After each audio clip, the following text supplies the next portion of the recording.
Eto, mainit na balita.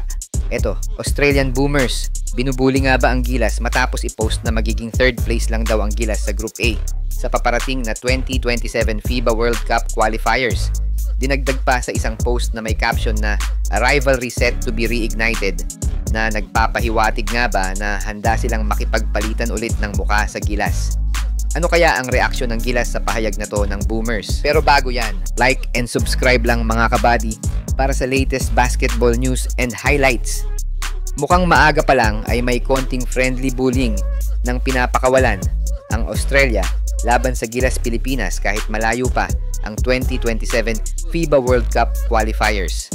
Sa isang social media post ng Aussie basketball page na Pick and Roll AU, naglabas ng litrato ang page para sa kanilang prediksyon sa Group A ng 2027 FIBA World Cup Asian qualifiers, kung saan inilagay nila ang Australia sa first place, New Zealand sa second, at Gilas Pilipinas sa third, at hindi na isinama sa picture ang bansang Guam na nagpapahiwatig na hindi nila kinoconsider na malakas ang bansang ito.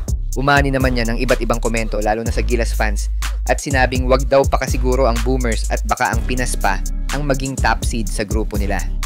Nauna na ngang nag-post ng isa pang litrato ang page patungkol sa rivalry nga ng Gilas at Australia sa nakalipas na taon, na bagamat 2 beses pa lang silang nagtagpo sa FIBA Games ay pumutok na agad ang kanilang rivalry matapos ang Aussie Gilas Brawl last 2018.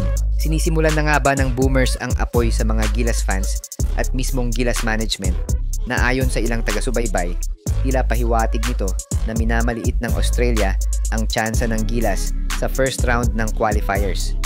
Marami nga ang nakapansin na mukhang sobrang kampante ng Boomers para mag-post ng ganito. Hindi lang sa prediksyon, kundi pati na rin sa tono ng kanilang mga post.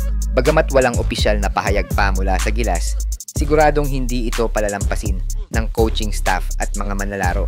Well, hindi bago sa atin ang pangmamaliit ng Australia sa atin dahil bago ang laro nila last 2018 ay may mga reports na nakumalat na sinasabihan daw ang mga players natin na monkey, at dagdag pa dyan ang pakikialam ng mga Aussie players sa mga stickers na nakadikit sa court ng Pinas bago pa man maganap ang isa sa pinakasikat na basketball brawl sa larangan ng basketball sa mundo. Well, siguro para sa mga Australian isa tong challenge para sa Gilas na ibigay ang pinakamagagaling na players natin para patunayan na kaya natin silang lampasuhin kahit sila pa ang defending champion dito sa Asia. Nasa Gilas staff at players na lang kung paano nila tatanggapin yang pangbubuli ng Boomers sa kanila, dahil jack naman ako na hindi basta-basta papatol si Coach Tim sa mga low ball tactics ng Australia sa Pinas. Pero asahan natin na magbibigay ng pahayag ang Gilas sa mga susunod na araw sa mga pangbubuli na to ng Australia sa Gilas. Ang pinakatanong na lang, handa na ba ang Gilas na kalabanin ng Boomers? O handa na ba ang Boomers sa pagkikitang muli nila ng Gilas sa first window ng World Cup qualifiers?